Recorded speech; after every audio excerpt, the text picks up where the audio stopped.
فراز شرمندہ ہو جاتا ہے، مگر اسی وقت ندا کی معصومیت اور شخصیت اسے متاثر کر دیتی ہے۔ وہ معذرت کرتا ہے اور اس لمحے کو نظر انداز کرنے کی کوشش کرتا ہے، لیکن دل میں کہیں ندا کی باتیں اور چہرہ بس جاتے ہیں۔ ویورز، ہسپتال میں اتفاق ملاقات کے بعد فراز اور ندا کی زندگی میں کئی اتفاقات جنم لیتے ہیں۔ دونوں ایک دوسرے سے مختلف مقامات پر سامنا ہوتے ہیں، کبھی کسی دوست کی شادی میں، کبھی کسی کتاب کی دکان پر۔ ہر بار ان کے درمیان ایک ہلکی سی گفتگو ہوتی ہے اور دونوں کی دلچسپی بڑھنے لگتی ہے۔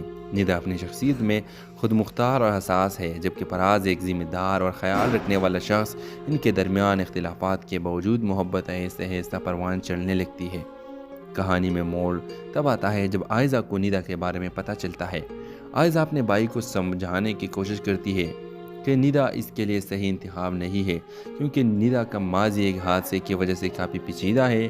ندا جو خود کو فراز کے لائق نہیں سمجھتی، اسے دور ہونے کی کوشش کرتی ہے، لیکن فراز اپنی محبت کو ثابت کرنے کے لیے ہر ممکن کوشش کرتا ہے۔ یہ ڈرامہ دکھاتا ہے کہ محبت صرف اتفاق یا ملاقات سے شروع ہو سکتی ہے، لیکن اسے کامیاب بنانے کے لیے ہمت، اعتماد اور قربانی کی ضرورت ہوتی ہے۔ گمان کے ذریعے شروع ہونے والا رشتہ حقیقی محبت کی شکل اختیار کر لیتا ہے۔ ہیلو ویورز، ڈرامہ سیل کا آغاز ہسپتال کے ایک منظر سے شروع ہوتی ہے، جہاں ایک نوجوان فراز بے چینی سے انتظار کر رہا ہوتا ہے۔ اس کی بہن آئزہ ایک معمولی چیک اپ کے لیے ہسپتال آئی ہوتی ہے، لیکن فراز کو اس کی فکر لاحق ہوتی ہے، کیونکہ وہ عموماً اپنی بہن کی صحت کے بارے میں بہت حساس رہتا ہے۔ اسی دوران ہسپتال کی راہداری میں ایک لڑکی ندا این آئزہ جیسے لباس میں دکھائی دیتی ہے، جو اپنے ایک دوست کے عیادت کے لیے آئی ہوتی ہے۔ فراز کی نظر میں آئزہ ہی لگتی ہے۔ وہ جلدی سے اس کے پاس پہنچتا ہے اور فکرمند لہجے میں کہتا ہے، آئزہ تم یہاں کیوں کھڑی ہو؟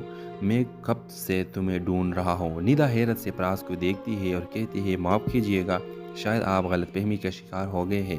فراز شرمندہ ہو جاتا ہے، مگر اسی وقت ندا کی معصومیت اور شخصیت اسے متاثر کر دیتی ہے۔ وہ معذرت کرتا ہے اور اس لمحے کو نظر انداز کرنے کی کوشش کرتا ہے، لیکن دل میں کہیں ندا کی باتیں اور چہرہ بس جاتے ہیں۔ ویورز، ہسپتال میں اتفاق ملاقات کے بعد فراز اور ندا کی زندگی